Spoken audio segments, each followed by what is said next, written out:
Hi, my name is John Horgan. I'm an occasional correspondent for Blogging Heads TV, and this is my own personal show called Mind Body Problems, where we talk about what I think is the deepest mystery of existence, the mind body problem. And with me today is a British psychologist and author, Steve Taylor, who has a new book that he's going to tell us about. So first of all, welcome, Steve. Hi, John. It's great to be here with you. So could you just start by giving us a little background on yourself? First of all, where are you now exactly? I'm in the UK, in Manchester, in England. And I've been involved in psychology for the past 15 years. I did a PhD maybe 10 years ago. Mm-hmm. I'm a university lecturer and researcher here in England. And my main area is transpersonal psychology. So I specialize in the study of exceptional experiences, which I know you've written about, mm-hmm. Higher states of consciousness, spiritual experiences. But one of the things I'm really interested in is permanent transformation. You know, when people undergo a kind of permanent, ongoing shift of identity in the way that they see the world and the way that they experience the world. So I've done quite a lot of research on those experiences, transformational experiences. Okay, so I'm curious how you got interested in this topic.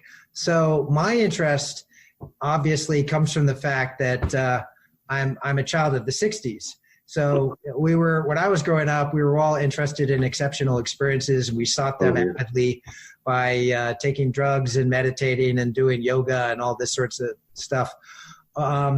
But what led you to be interested in these altered states, higher states of awareness, whatever you want to call them? Well, it began with my own experiences. When I was maybe 16 or 17 years old, I started to experience unusual states, which I didn't understand at the time. Uh-huh. I struggled to make sense of them. I thought I was crazy. I thought there was something wrong with me. So just to give you a typical example, I've got a vivid memory of walking in the park when I was maybe 16 or 17 years old. Or I used to walk in the park, or sometimes in my school fields. I used to go back to my school in the evening and walk around the fields, mm-hmm. just to enjoy the quietness and the stillness. So in those moments, I would feel a kind of inner well-being. It began with the feeling of inner well-being, mm-hmm. In which the kind of turbulence of my mind, my adolescent mind, would temporarily fade away. And everything around me took on a kind of extra dimension of reality. So the clouds would seem more real, almost as if they were sentient, as if they were sentient beings. And the trees would become almost sentient. They would become very vivid, very real. And everything seemed to sort of take on this quality of harmony. You know, all of the separate things, the trees, the clouds, the buildings, the fields, they seemed to be somehow connected to each other, part of the same overarching reality. Yeah. And I felt part of it too. My sense of separation seemed to somehow fade away. It wasn't that I lost my sense of identity, but I felt connected. It wasn't, a state of oneness. I was still aware of my individuality, but I felt as if I was participating, you could say, in the natural world. That sounds fantastic, actually. It was great, yeah. So this was would you say it was a blissful experience? You felt really great? Yeah. It was euphoric especially because most of the time I was pretty miserable, Yeah. I was a typical alienated, depressed adolescent. So in these moments, all of the misery would fade away. And I feel the sense of, everything's okay. There's nothing to worry about. Everything is just fine. So it was a great kind of release from the turbulence I experienced the rest of the time. But then did you also feel anxiety after it was over about what was happening to you, whether it might be a symptom of mental illness or, what did you do with this experience once you'd had it? Yeah. Well, that was the main problem. Certainly, over the next few years, I had a sense that there was something wrong with me, partly because I was having these experiences. I thought, why don't other people talk about these experiences? I didn't dare talk about them because I knew my parents would not understand. I talked about them with one or two friends, but I didn't get much understanding. So I began to think there was something wrong with me, and these experiences were part of the evidence that there was something wrong with me. I thought it was maybe some kind of crazy misfit, some kind of like the typical misunderstood artist. Mm-hmm. I was writing poetry as well, so I had this kind of romantic image of myself as a doomed figure. So I identified with doomed romantic poets and thought there was maybe something wrong with me. But years later, I began to understand the experiences. What kinds of literature helped you understand? I mean, so this is what led to your interest in psychology, but were there any authors, scholars, artists, whatever, who helped you put your experience in context? Well, there was some poets like Walt Whitman. Yeah. I actually studied English and American literature at university when I was 18. Mm-hmm. And I remember reading Walt Whitman. I thought, wow, this is amazing. I understand this guy. And I felt that, he was I think his experiences were more intense than mine, but I felt that they were similar experiences. And also, I read people like William Wordsworth, who described similar experiences. Mm-hmm. Also Shelley, so a lot of 19th century poets in England and America had these experiences. I also read Thoreau. I read In Walden Pond by Thoreau. I thought, he writes about these kinds of experiences, these experiences of feeling in harmony with nature. These are what I would call nature mystics. Yeah, exactly. Yeah. So certainly the nature mystics were really important to me. Also D.H. Lawrence, he wrote a lot of kind of nature mystic poetry. And he also music. I started to listen to Van Morrison and realized that he was singing about these experiences. Mm-hmm. Especially he did a series of albums in the 80s, which were all about spirituality and mystical experiences, oneness with nature, and so on. And so that was quite helpful to me as well. At what point did you become aware that there was a scientific discipline, transpersonal psychology, that studied these sorts of states? Well, I was interested in studies of mysticism. I read quite a few studies of mystical experiences. Mm-hmm. There was a book by F.C. Happold about mysticism, which I read.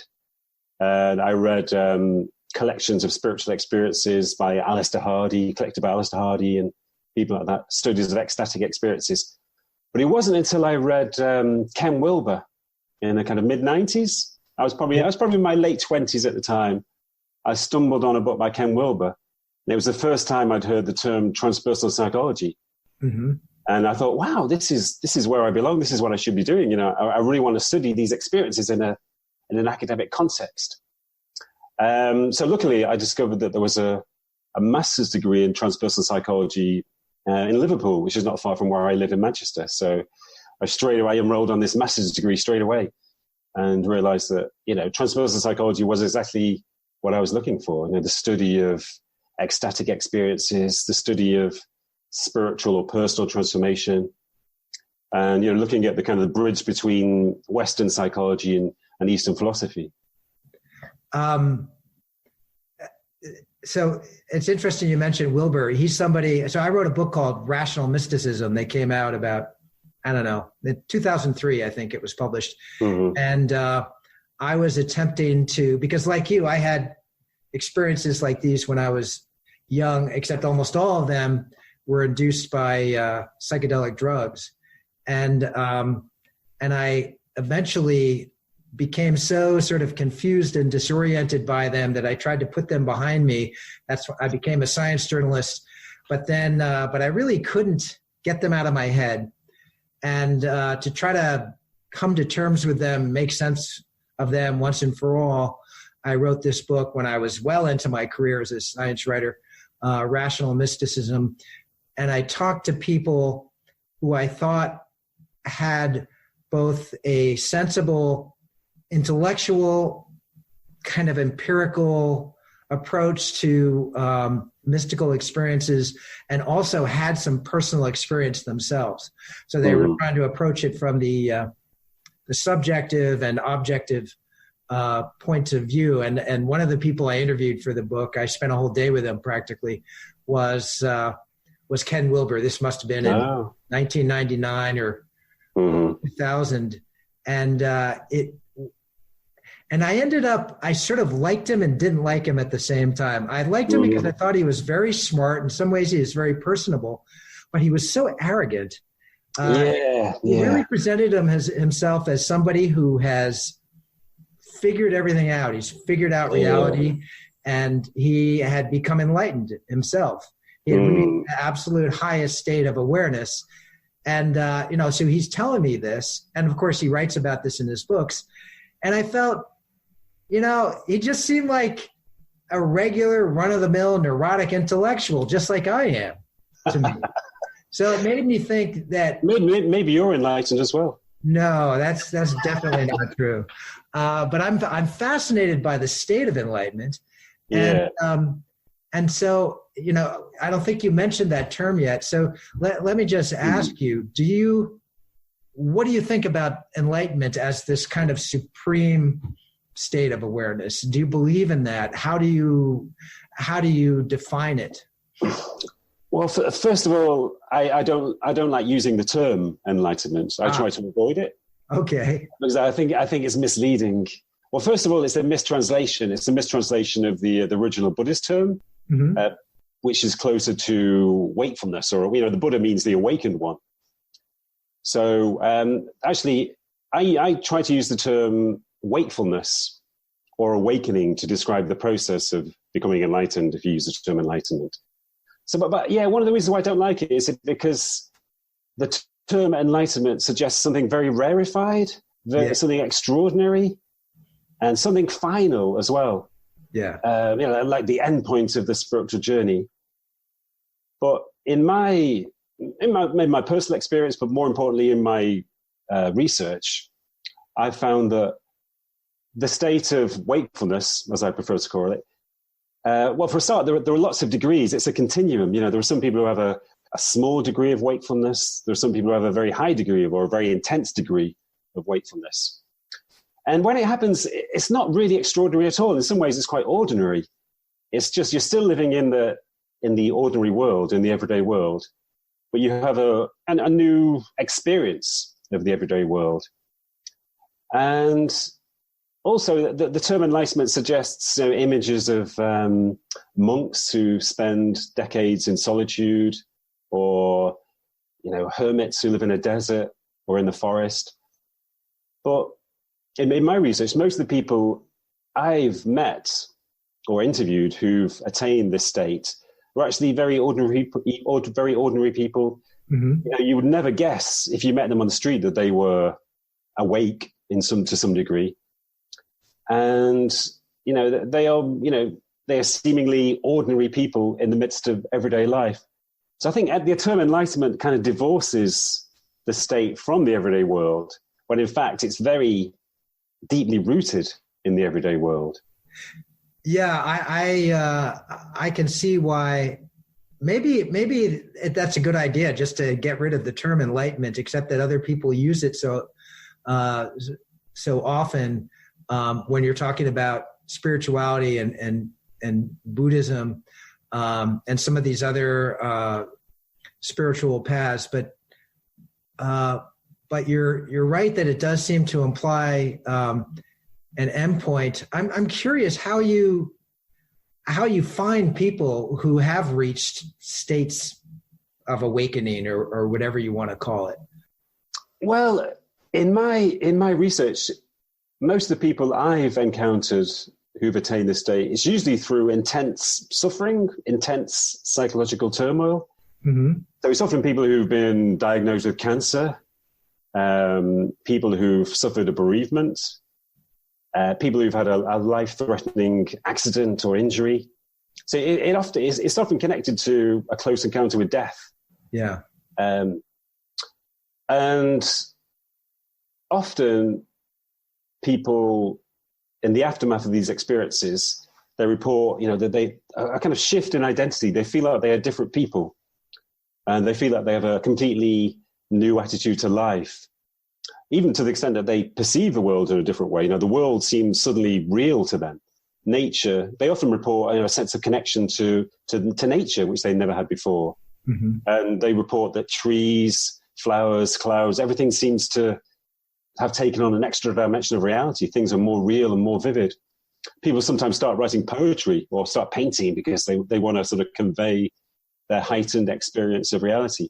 So it's almost as if a veil is slipped aside, a kind of veil of familiarity. And suddenly they're literally awake. They're suddenly living in a different world, a world which is more real. And they have a tremendous sense of appreciation. They feel appreciative of life itself. They feel more appreciative of the people around them. They feel a heightened sense of love to the people around them. They feel more appreciative of nature, and so on. In my research, it's certainly connected to, it usually occurs in the aftermath of intense turmoil. One of the, and some of these people, they reach this state and then they stay there, or they remain in it on a permanent basis. Yeah, most people do tend to remain in it, but it fluctuates to a degree, and there are certain problems which sometimes occur. Usually, when it occurs very dramatically and suddenly, then it can be quite difficult to integrate it. Yeah, and it takes a while. It even causes psychological problems sometimes. It can cause problems with memory, with concentration, just because it's a bit like an earthquake, an inner earthquake, if you like. So your whole being, your whole organism, your mind and your body undergoes this change. And it takes a long time for it to settle down. It causes some sort of upheaval, some kind of disturbance.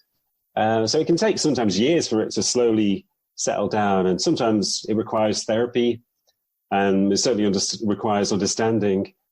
And sometimes it can be confused with psychological problems, with a sort of psychosis or even schizophrenia. In extreme cases, it can be misdiagnosed as psychosis. One of the issues that I'm really fascinated by is the degree to which these sorts of experiences make you a better person, that they have effects on your ethics, your morality. When I was growing up, this idea, I'm going to stick with the term enlightenment just because that's the one I'm still familiar with. The enlightenment, I understood it back in the, this is like late 60s, early 70s. I was reading Baba Ram Dass, among others, Baba Ram Dass, who just died a couple of weeks ago. And the idea was that there definitely was this supreme state of awakening. It could become permanent, and it would make you more compassionate, more empathetic. You feel a connection to other people, to all of nature, really, and you would achieve this kind of moral grace. And, I've been sort of tracking the spiritual scene for many decades now, and I'm sure you're aware that many of the most prominent gurus and teachers, people who purport to be in this higher state of awakening, are terrible people. They behave really badly.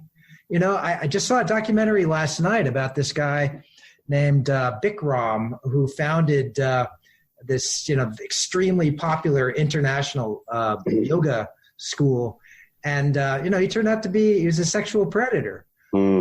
This is true of a lot of other teachers as well. They're sort of they prey on their followers. So I just wonder whether you, and I think Ken Wilber has written a lot about this. I mean, this is a huge issue within this whole realm of mystical disciplines. What about the connection, if any, between this kind of awakening of consciousness and moral behavior? Well, I wrote an article recently about narcissism in spiritual teachers. Yeah. And I said that if you suffer from narcissistic personality disorder, the best things you can do are become a spiritual teacher or a politician. They're like the ideal occupations. Right. So, I mean, I think a lot of people who become spiritual teachers are very narcissistic. It is, you know, it's the best thing you can do. If you want constant attention, adoration, power, control, that's the, you know, it's the ideal occupation. And, you know, that's not to say that some of these people do not have some insights into enlightenment or spirituality. But a good example is Osho, or he called himself the Bhagwan Rajneesh. Yes. Great documentary about him, by the way. Yeah, I saw the documentary on Netflix, yeah. Yeah, Wild something. Yeah, it was really interesting. Yeah. But he was, you know, if you read one of his books, he seems very insightful, very wise. He was actually a professor of philosophy at an Indian university, so he's obviously a very clever guy. Yeah. And I'm sure he had some insights into spiritual awakening, but he was obviously also extremely narcissistic. And, you know, his narcissism was exacerbated by his role. I think sometimes the role of a spiritual teacher, even if a spiritual teacher does not originally suffer from narcissism, then the role itself encourages narcissism. You know, the unthinking adoration, the unquestioning devotion of your followers. You know, anything you do is, and even when you do bad things, it's some kind of moral test. It's some kind of divine play. You know, so you in the end, you completely lose your sense of morality, and you lose your sense of identity. So, yeah, I think that's one problem, that the role itself is really exacerbates narcissism. So I think, you know, if you are spiritually awakened to some degree, the worst thing you can do is to become a spiritual teacher. And well, I know from my research, there are thousands of people who are not spiritual teachers who are spiritually awakened, and they are very humble and very, very altruistic. Yeah. May I ask, where are you now in your journey? I mean, have you managed to sustain that state that you were in when you were just a teenager? Well, once I understood my own experiences, then, I mean, one issue I had was that it was quite difficult. I always found it quite difficult to live a normal life. I did feel like a misfit for a long time. And I felt as though I had to sort of learn to function in the world somehow. I mean, obviously, you know, we're born in society. We have to learn to function in society to some degree. So I felt as though I had to spend quite a long time integrating my innate spirituality into my being so that I could function. Mm-hmm. And it was really only when I was in my sort of late 20s that I began to live in a way that was kind of harmonious with my spiritual nature. Mm-hmm. So for a long time, I was a musician, and I used to smoke and drink and sort of live a kind of crazy musician's life. But I realized I had to sort of get away from that eventually. And so I started to meditate. I started to do yoga, became a vegetarian. And when I did that, I felt that my spiritual experiences were beginning to kind of stabilize into some kind of ongoing spiritual state. So I do feel that there's this kind of like an ongoing wakefulness, you could say, not at a particularly intense degree, some degree of innate wakefulness, which is there. And I'm trying to sort of preserve it, maintain it. And, you know, I'm trying to deepen it as well. And I think it's, you know, enlightenment is not a final point. There's definitely an ongoing process of deepening and intensifying. It's kind of like an ongoing adventure. And you're married and have 2 kids? 3 kids. 3 kids. Oh my God. Yeah. And how old are they? They're 16, 13, and 10. 3 boys. Okay. So I have to add, so I have 2 kids who are now, they're grown up. They're 26 and 25 now. And my marriage ended in divorce about 10 years ago. So I practically live like a monk now. I'm just curious, you know, you're right in the middle of the maelstrom of the family. How does that affect your spiritual practice? Is it a challenge, or does it enhance your spirituality? Yeah, it was definitely a challenge. I mean, you've obviously been through it yourself, but I remember before we had kids, I was living a kind of quite a reclusive, contemplative life. I was meditating twice a day. I was doing yoga. I was, going for walks. I was sort of carefully nurturing my inner well-being and stillness and so on. But as soon as you have a baby or two, there's like a big explosion in your life. Everything is disrupted. Yes. And it's definitely difficult to get used to because, suddenly there is not much free time. There is not much solitude. Suddenly, life is much more challenging. I used to think it was, have you ever heard of the spiritual teacher Gurdjieff? Oh, of course. Yeah. He used to one of his aims was to make life really difficult for everybody around him. He'd sort of wake his followers up at 4 o'clock in the morning and take them to do some work outside or take them for a run in the snow at 3 o'clock in the morning. He had this idea that suffering, enhances spiritual development. Mm-hmm. So I think, having a child is like that. It's like a sort of ongoing Gurdjieffian process of suffering and challenge. Right. But I realized after a while that being a parent is a kind of spiritual path. It involves tremendous levels of self-sacrifice, tremendous levels of altruism, tremendous levels of tolerance and patience. So it is, I think of it now as part of my spiritual development, part of my personal development. I see it as, I don't know, I think all writers you almost have to be a narcissist to think that you have things to say that other people need to hear. And this might be a narcissistic way to look at family, but I think of having a family, having children especially, as a wonderful counterbalance to one's natural narcissistic inclinations. Where you're the center of the world. The world is here for your own spiritual adventure. But here are these other people. They've got their own thing going on, and they're the most important thing in your life in certain ways. Yeah, exactly. So I think it is. It is a balancing process, and I think in the end it has done me a lot of good because I was. Another thing was I was very impractical. I was very kind of otherworldly. Lacking in common sense and practical skills. But, I feel like I've been on a, 16-year-long journey of practicality and organization. So, yeah, I think it's definitely brought about some kind of integration, within my personality. Congratulations. Maybe Ken Wilber would have been a better teacher if he'd had kids at some point. Yeah, it's a good point, actually. So we've almost talked for a half an hour already. I want to now turn to your new book. I'm holding it up here for the audience, Spiritual Science, because there's this whole other dimension of your career, your work that I wanted to get into. And this is just one of many books. This is your what? That's my 11th book. Oh my God, 11th book. Okay. You make me feel how many books have you written? Not nearly that many. Mm-hmm.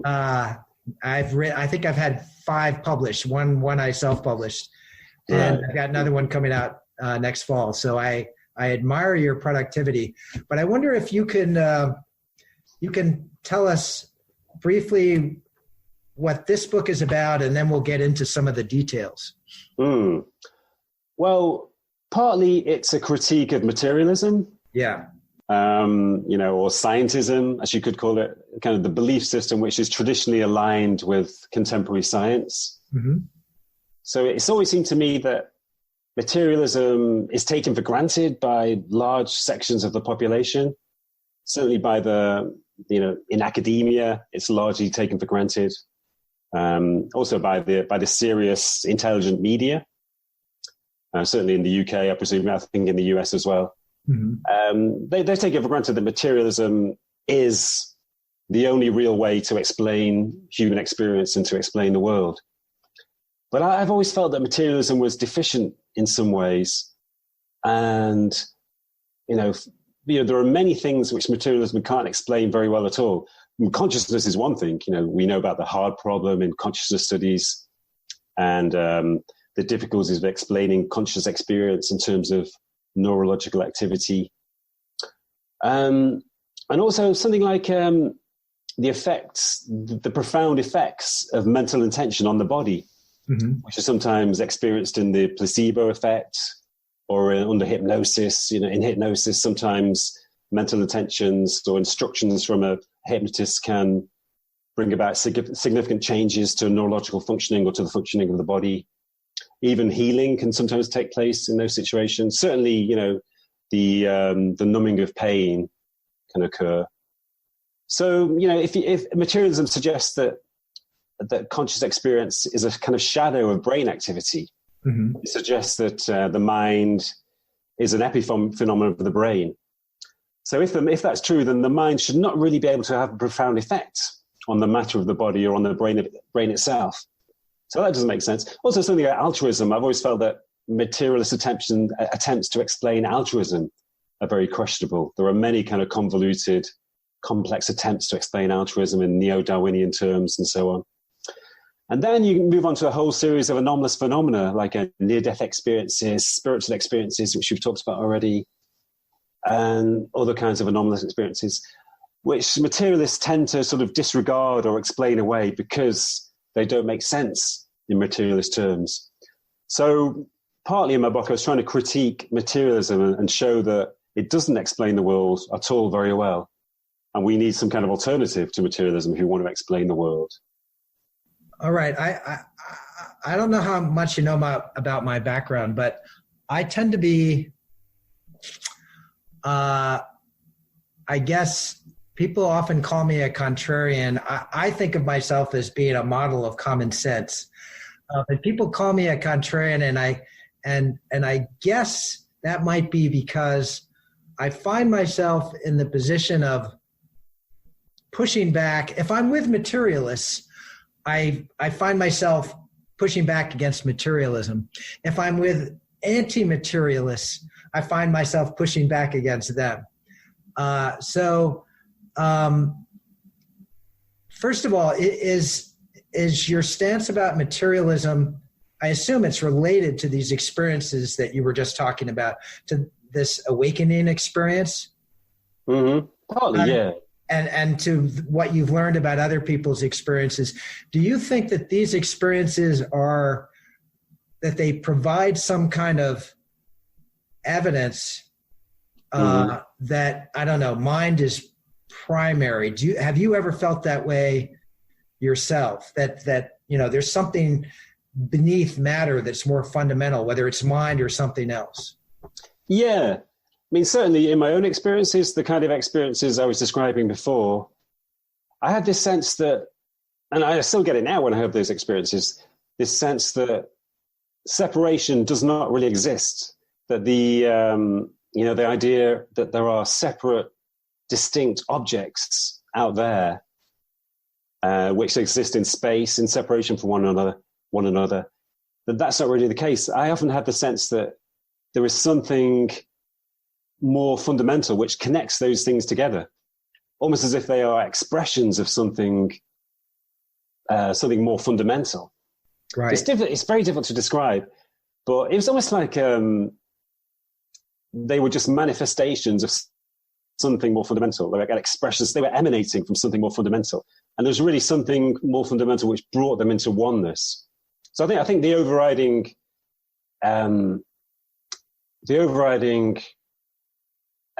principle of these experiences was oneness. And that oneness has to have some kind of source. And so that does suggest something more fundamental. And you've actually proposed a metaphysics that would identifies something that could be the most fundamental property of existence below even the minds that we're using right now, below the realm of matter. This is Panspiritism. I wonder if you could explain what that is. Well, it's It's an alternative to panpsychism. Panpsychism literally means mind is everywhere, or mind is all. But really, just panpsychism just means that mind is within material particles. It means that mind is a quality or maybe an intrinsic property of material particles. So it doesn't suggest that, that mind or soul or spirit exists in space itself. It's just in particles. So that doesn't really capture the kind of the experiential nature of my own experiences or of mystical experiences. Mystical experiences seem to suggest that spirit or mind is everywhere. It's not just in matter, it's actually in space. And it's actually more fundamental than matter. It's sort of matter somehow emanates from this underlying spirit or underlying mind. So panpsychism is not the right term for the kind of philosophy I wanted to present. So Panspiritism literally means everything is spirit. Or I sometimes call it fundamental consciousness, because I see it as a source of our own consciousness. I see our individual consciousness as an expression of this underlying fundamental consciousness, which is kind of transmitted into us through the brain. And it's actually very similar to, there's a chapter in my book where I talk about indigenous conceptions of the universe. I talk about Native American conceptions of the great mystery. Many indigenous peoples around the world had similar conceptions that there was some kind of universal spirit which was in everything, which gave rise to the material world. And it also explains, often in mystical experiences, there is a strong sense of compassion, a strong sense of love towards other human beings or towards the world in general. And I think that kind of compassion is also an expression of the fundamental oneness of living beings. I don't think you can explain that compassion or love except in terms of some kind of underlying shared consciousness. So, sorry, I feel a sneeze coming on. That's fine. I think it's passing. It's one of the reasons I wanted to talk to you is that I just attended a meeting at this spiritual retreat center in California called Esalen, which explored, I think it's fair to say, non-materialist philosophies or systems for explaining everything and explaining the relationship between mind and matter. And it brought out the contrarian in me. And so I ended up writing a blog post critiquing some of the ideas that were bandied about at the meeting. And I'll just give you a couple of them and see how you respond to them. One is it's a concept that I call neo-geocentrism. It refers to it's an allusion, of course, to geocentrism, this idea that most humans had for most of human history, or for as long as we actually thought about our place in the universe. It's the idea that we're the center of things, both physically and metaphorically. So Earth is the center of the universe. Everything revolves around us. And also this universe was created for our benefit by God. And then, of course, we had Galileo and all these other great scientists who helped us understand that, no, the Earth is just this one little piece of rock rotating around this one star that turns out to be an unexceptional star and just one of many galaxies. So we've gradually been displaced from the center of the universe. This is sort of the course of modern science. And I see this as one of the great achievements of humanity, because our coming back to narcissism, it's our narcissism that makes us think that everything is about us. Each individual person is at the center of his or her own universe. And so through our intellects, we helped ourselves to understand that there's all this other stuff going on out there that has nothing to do with us. We're just one of many species that happen to be created through this random process. So the rational part of me sees all these new philosophies, and you're right, there are lots of them now, all these new philosophies that say that mind is somehow essential for existence. I see them as kind of a return to this old narcissistic, this way we had it, looking at the universe. And even though I've had these intuitions that you're talking about myself, that consciousness is primary, as I say, that the rational kind of skeptical part of me worries about this drift toward non-materialism. So any thoughts about that? Well, I agree with you. Yeah. I mean, I think that's especially an issue with, well, potentially an issue with idealist approaches. You know, there are some kind of, when you can divide idealism into realist idealism and anti-realist idealism. So anti-realist idealism, and a good example would be Indian Vedanta philosophy, or Advaita philosophy in particular. It suggests that the world is an illusion created by your mind. I know it's literally a dream. It's all the contents of your mind are dreamlike. The world itself is dreamlike. It's a projection on the, on spirit itself, just like images on a cinema screen. So I think that kind of anti-realist idealism is quite dangerous. You end up thinking that everything is illusion. No, nothing really matters. It's all an illusion. It doesn't really matter that I commit crimes or that I'm a horrible person. It's all just illusory. Who cares? I think that's quite dangerous. So I think seeing the material world as insubstantial is quite dangerous. There are lots of realist idealist approaches which see the world as a kind of emanation of spirit. It's real, but it's an emanation, it's an expression of spirit. And that's better because it does, suggest that the world is real, it's substantial. But I think even in those cases, there's a danger of the kind of narcissism you talk about. everything is in my mind. Everything is in mind itself. And in some sense, you are seeing yourself as a center of the universe.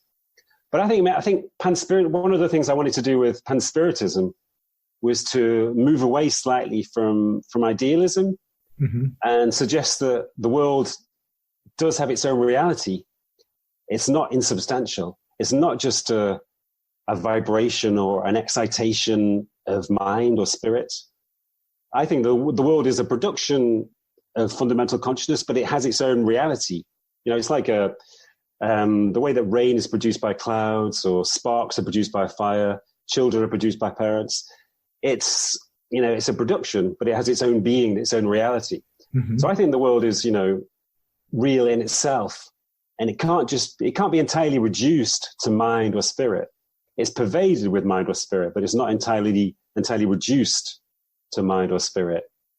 So I think that takes away some of the danger of narcissism. But I also think that when spiritual experiences are intense, they also reduce narcissism. They make you realize that your individual personality does not really exist. That your deepest being is something impersonal, something beyond the ego, if you like. So you realize that all the machinations of your ego, all of your beliefs and ambitions and desires, they're quite trivial, and you become rooted in something more impersonal, and also you feel a strong sense of compassion and empathy for other human beings, which takes away your narcissism too. You should really, in genuine spiritual experiences, move beyond self-centeredness. How is Panspiritism different from, or the spirit within Panspiritism different from God? It seems to me, and the reason I ask this is because you also have a section in your book where you talk about the purpose of the universe. You do think there's a purpose. The purpose is for us to feel this connection with each other, and to feel this deeper sense of compassion and love. I mean, this is a this is a pretty old idea that sort of spirit as love is the basis of everything. And it seems to me pretty close to the idea of a loving Christian God or a loving Jewish God or Muslim God. And it brings up in my mind, the old questions about the problem of evil, which is, if there's this loving spirit that wants good things for us, underlying everything that might be the sort of creative principle of the universe, then why is life so fucking horrible for so many people? I mean, you and I are pretty lucky. Oh yeah. Academics, you've got a nice family. My kids are doing okay. We're both pretty affluent. We've got books published. Yeah. But for so many people around the world, there's no justice, there's no peace, there's just a life of suffering, and then they die. So how can the spirit permit this? Well, one thing is that spirit, as I conceive it, is not loving in itself. I think the human experience of love is basically an experience of connection, an experience of oneness. So when we have encounters with spirit in spiritual experiences, maybe in a deep state of meditation, we feel a profound sense of oneness, with spirit itself, and also with all of the other beings which are manifestations of spirit, other human beings, other animals, or with the whole of the natural world. So we interpret that as a feeling of love. It's a sense of oneness, but it's ecstatic. We transcend all of the problems of being an individual. So it feels like love, but I don't think love is an innate quality of spirit itself. I think we associate it with love. I think spirit is basically impersonal. It's neutral. It's a kind of dynamic field. It's like it's difficult to describe, but I see it as a kind of a dynamic field which has a kind of creative potential. I think it gives birth to material particles. We're maybe moving into the realm of quantum physics, which is quite sort of tricky and controversial. But I think fundamental consciousness does have this kind of dynamic potential. It gives birth to material particles, which then become, because there's this kind of inherent creative potential, these material particles begin to collect together, to organize themselves, to create more complex structures. And eventually that leads to living beings, simple cells, the simplest life forms. And then we move into the realms of evolution, biological evolution, where living beings become more complex, cells group together, they take on different functions. And eventually, we end up with human beings and whales and dolphins and other very incredibly complex creatures. But yeah, so there is a purpose in a way, but it's not really, you couldn't really describe it as purpose. It's more like a direction. It's a direction towards increasing complexity, but also towards increasing consciousness, awareness, increasing sentience. The flip side of physical complexity is inner sentience. The more physical complexity there is in life forms, the more sentience, the more consciousness they have. So that's the direction. The direction is towards increasing, let's say it's an expansion of consciousness, an expansion and an intensification of consciousness. But that doesn't really take account of the problem of evil. I think the problem of evil arises because we become alienated from our fundamental nature, our fundamental oneness. We all have moments of altruism from time to time where we feel oneness with other human beings. But a lot of the time we're in a mode of selfishness. A lot of human beings live in this kind of prison of self-centered thoughts and self-centered desires. And then maybe if they feel altruism, it's towards the people closest to them. But yeah, so we have undergone this alienation, if you like, this alienation from our kind of shared essential consciousness. Now, I haven't read it, but I've seen you. I read some of your descriptions of a previous book, I think called The Fall. Yeah. And maybe you could talk about that. I'm guessing that you're saying that there was a period in human prehistory when we were not alienated from nature and from each other, that we had a pretty harmonious, integrated existence with each other and with the rest of the world. And then, I don't know, agriculture and civilization and nation states and all the rest happened, and we find ourselves being sort of disconnected from things. Is that what that book was about? Yeah, pretty much. Yeah, I mean, part of it was analyzing myths around the world. In the sort of Christian world, we have the myth of the fall. In other cultures, there are similar myths. In China, we have the myths of a fall from harmony. In Rome, it was the Golden Age, the fall from the Golden Age. So every culture has a myth of a fall from a kind of a prehistoric age of harmony. So part of my book was examining archaeological evidence and anthropological evidence that there was a time in prehistory when human beings were largely free of warfare, which I know you've written about that too. Yes. And I think, the case for that is overwhelming. You put a really good argument in your book, The End of War. And I think now the evidence for a period of prehistoric peace is pretty strong. And I think even mainstream anthropologists now accept, a lot of mainstream anthropologists now accept that. But that was just one part of it. There was also a lack of hierarchy in societies, a lack of male domination. And you can see it reflected in some contemporary hunter-gatherer groups who are also very egalitarian.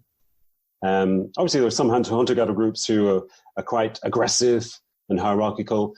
Well, the hunter-gatherer groups who live in the same way as our earliest ancestors, a very kind of simple way of life where they consume food straight away rather than storing it, they are very egalitarian and usually quite peaceful as well.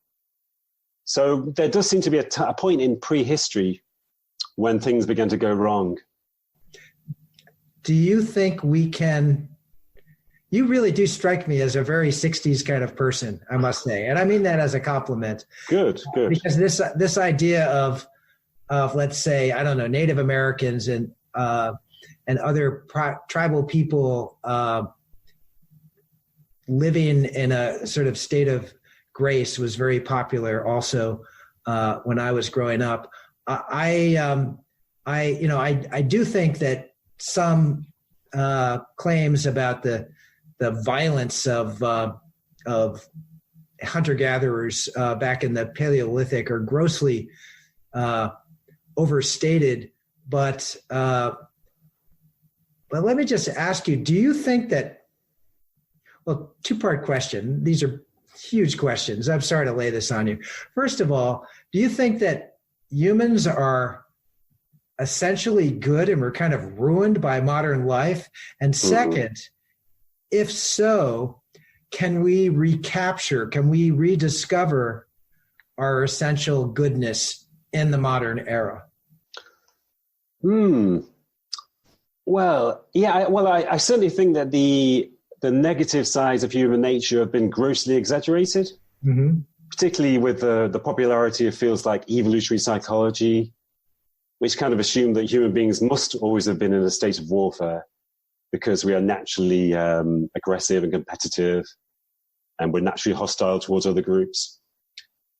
But one thing you have to remember is that 10,000 years ago, 15,000 years ago, the population of the world was tiny. The population of Europe was in the tens of thousands, 15,000 years ago.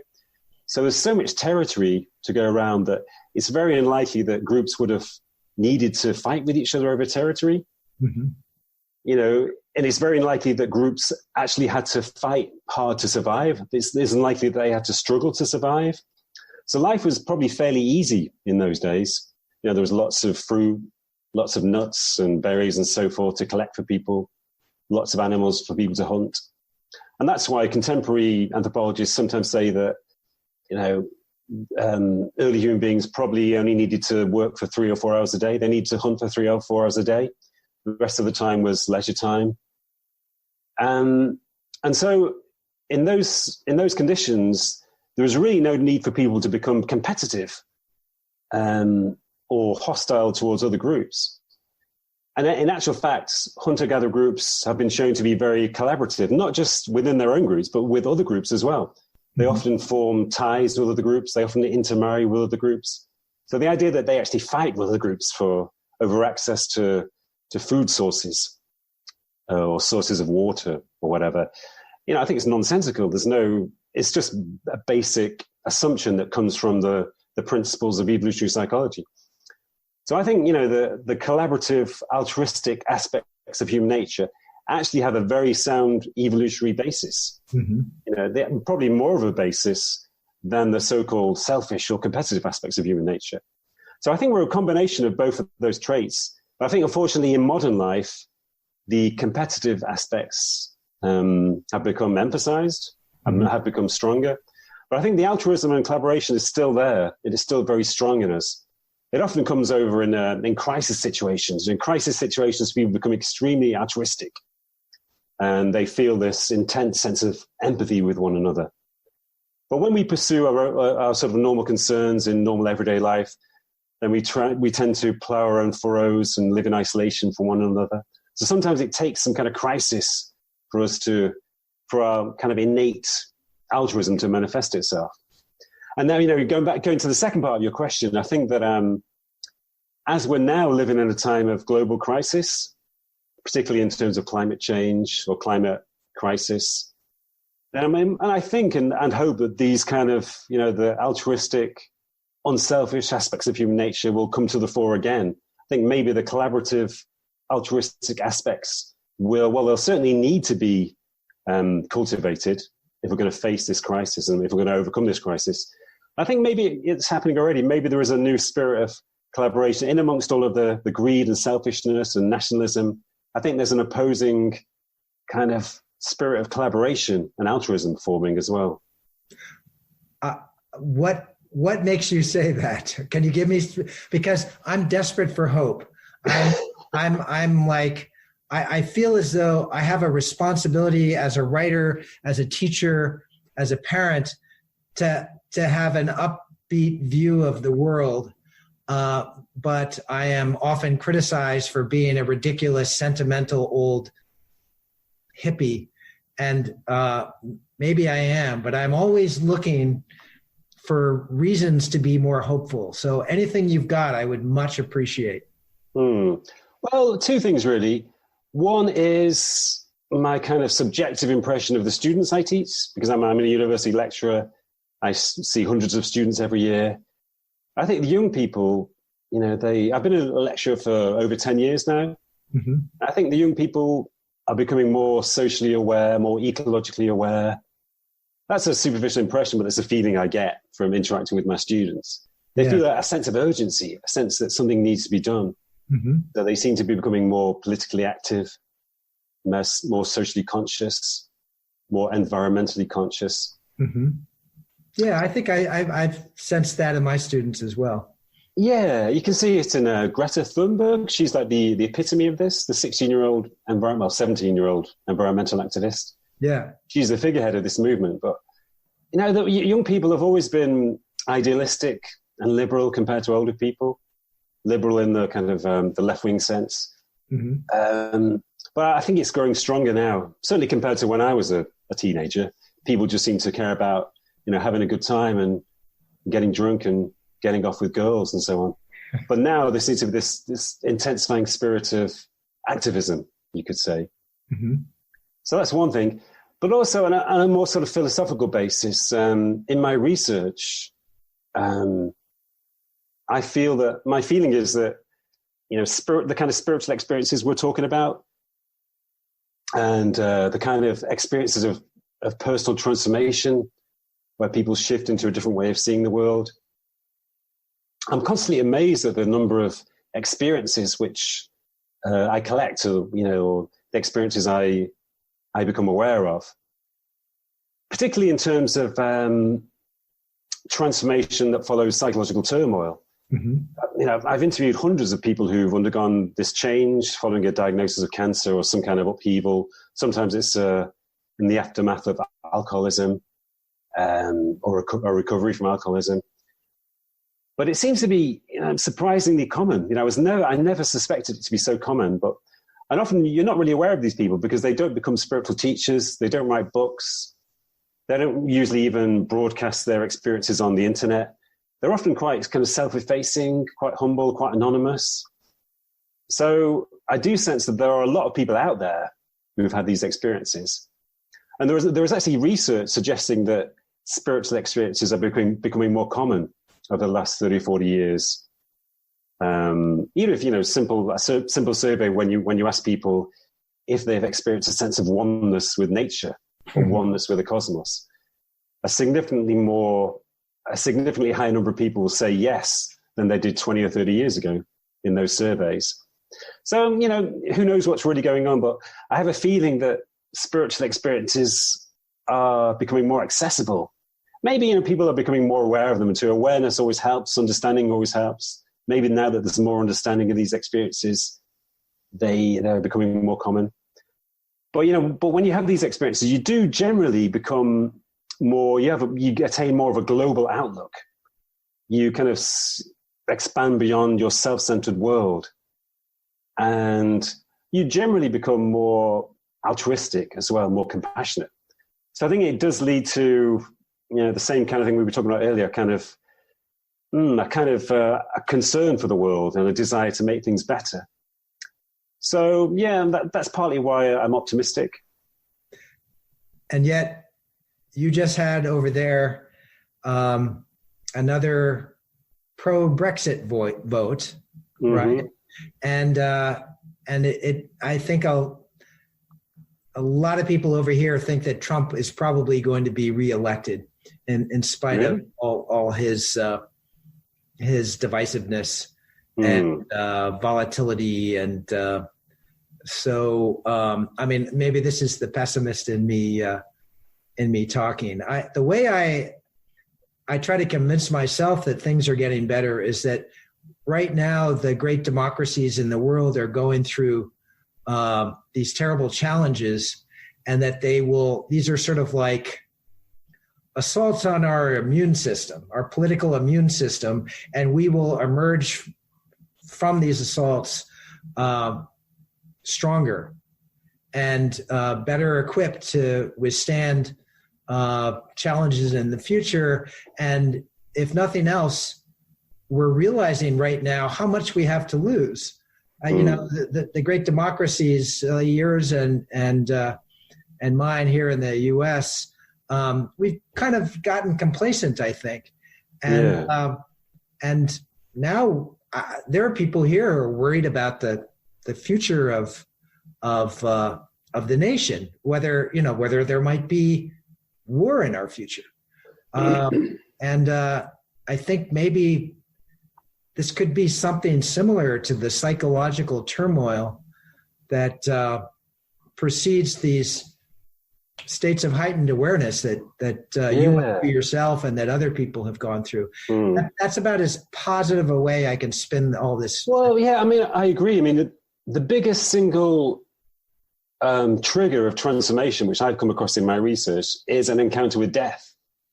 It can change everything, an encounter with death through cancer, through an accident or an injury. Your whole life suddenly becomes reevaluated, and in extreme cases, people feel as though they've taken a new identity and they're a different person living in the same body. Obviously, it doesn't always happen, but in a certain number of cases, it happens. And I think as a species, we are facing potential extinction, in the worst case scenario.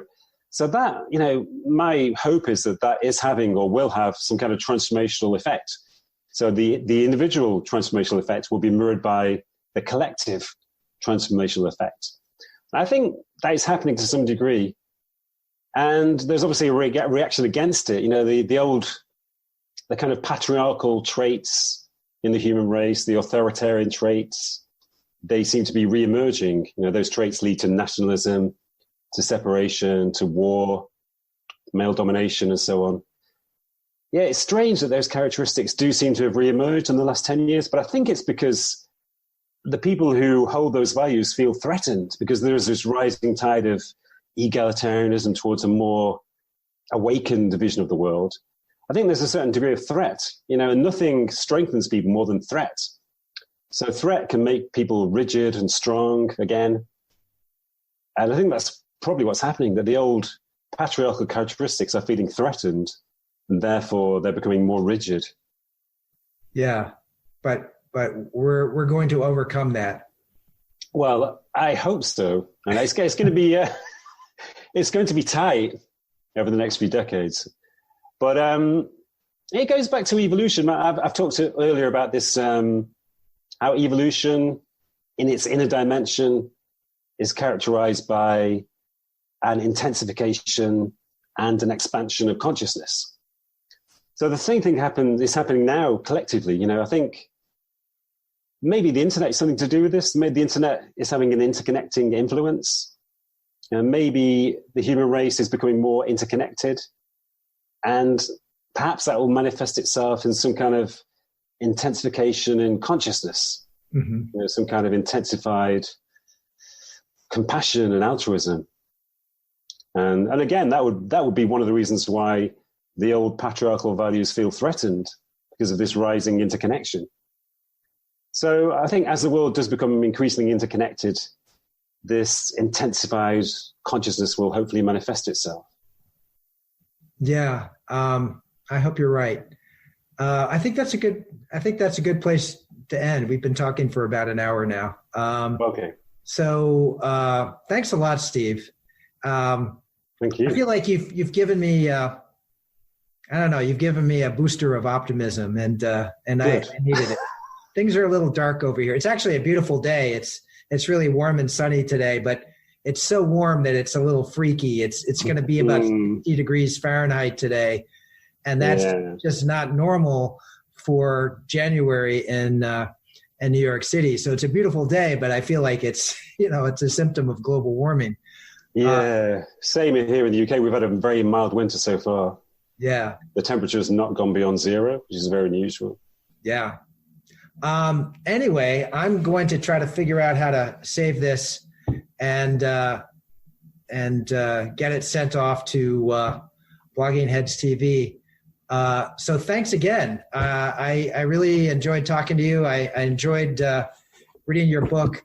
At some point, you might want to just send me, I don't know, any links that you think are relevant to this conversation. I know you've got a website with a lot of your writings on it. So definitely send that. Anything else that you want to draw attention to that's related to our conversation, send it to me, and I'll pass it on to the people who put all this together. Right. Okay. Brilliant. Yeah. So it's great to connect with you, because I read your book, The End of Science, 20 years ago. Yeah. And I really liked it. Thank you. And about 5 years ago, I read The End of War. Yeah. And I love that, because it was reaffirmation of many of my own views about warfare. So it was great to read that too. Well, so it's been great to connect with you. Well, the End of Science was a very pessimistic book, and I always felt a little bad about it.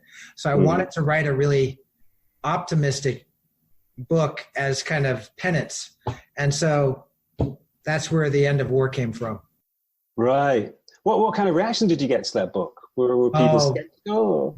Depressingly little. I mean, most people, I teach a course in it every year, and most of my students, I do my best to brainwash them, and most of them are still extremely skeptical. The reason I wrote the book is because most people think that war will never end. And unfortunately, I haven't changed many minds. But I'm still hoping, actually, that there will be that some brilliant politician will recognize that ending war is absolutely essential, that it's a moral necessity, sort of like ending slavery or granting equality to women, and we'll also see it as a practical issue, that we're wasting all this energy and money on warfare and preparations for war that could be going to solve other problems. Yeah. It's funny that last year I was invited to a debate in a science festival here in the UK. The debate was, is war inevitable? Huh. And I assumed I was going to get a hard time from evolutionary psychologists, but there were two other people there. One was an anthropologist, and there was also some kind of peace activist. And they all agreed that war is not inevitable. I was surprised at the agreement. We all agreed that because war has not always existed, there's no reason why it should there's no reason why it should always exist. Right. But how did you get any sense of whether the audience was with you? Yeah, they were actually. I was surprised. Yeah, they were actually with us. So I feel that there's more openness now than there was. I published the book The Fall 15 years ago, and I got a bit of a hard time. People said I was kind of being naive and romantic.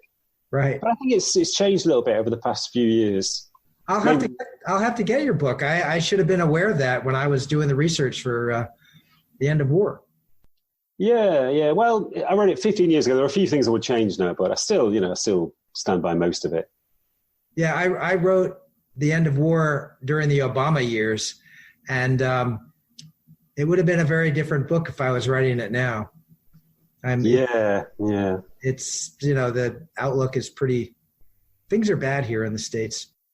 Yeah, I'm always amazed when I see Donald Trump's approval ratings, and it's like 45. I think, how can 45% people approve of him? It doesn't make any sense. If you believe, as I try to, in the essential decency and intelligence of humans, the Donald Trump phenomenon is very difficult to explain.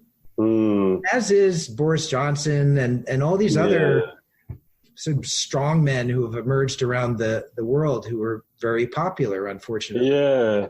Yeah. I've actually been writing about these issues recently, and I came upon this concept called pathocracy, which was have you heard of that before? No, I haven't. It's a great term. Yeah, it was devised by a Polish psychologist who'd grown up under Hitler and then Stalin. Yeah. So he wanted to understand why so many politicians appear to be psychopaths or narcissists. So he came up with this term pathocracy, which is when a government is taken over by people with personality disorders. Right. And it's depressingly common, but the strange thing is that psychopaths and narcissists also are quite charismatic. So they are appealing to the mass of kind of uninformed people. They have this kind of basic charismatic appeal. And I think that's probably what's happening in America with Trump. He's a charismatic guy, and his narcissism makes him kind of single-minded and even decisive, because he's not willing to consider different possibilities. So he has this illusion of being a strongman ruler, a decisive strongman ruler, just like Hitler. Hitler was appealing to the German population for the same reasons. There's something frightening about the ability of people with absolute self-confidence to also win the confidence of others. I think that doubt and humility are essential traits.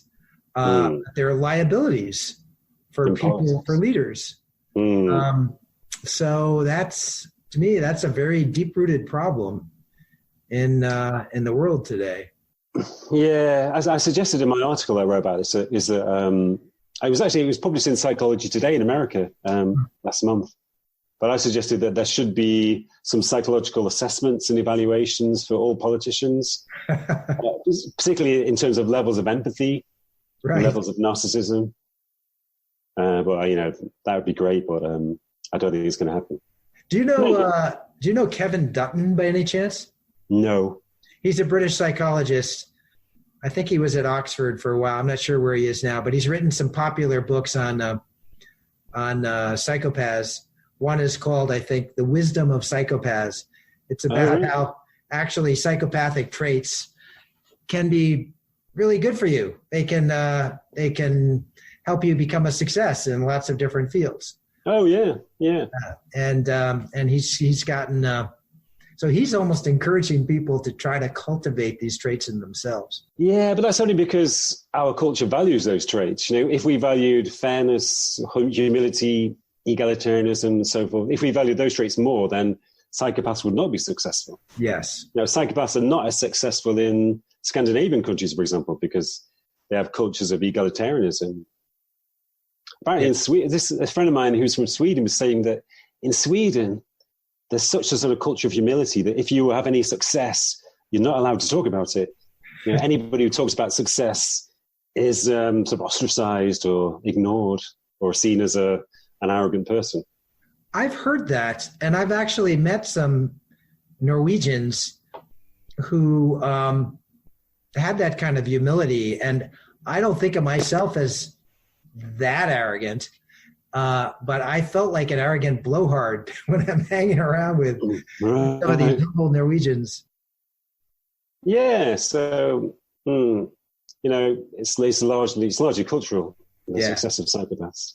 It's because you could say we have a psychopathic culture to some degree. Yes, because we place such a high value on competitiveness and getting on and so forth. Yep, we need a new age of Aquarius, sir. Yeah. Well, so when I send you some links, I'll send you a link to my article about pathocracy. That'd be great. Concept. Okay, thanks, Steve. You can sign off anytime. I've got to try to make sure I save this recording in the proper way. Okay, great. Yeah, thanks a lot, John. I enjoyed that discussion. It was great. Thank you. Yeah, me too. All right. Okay. All the best. Bye-bye.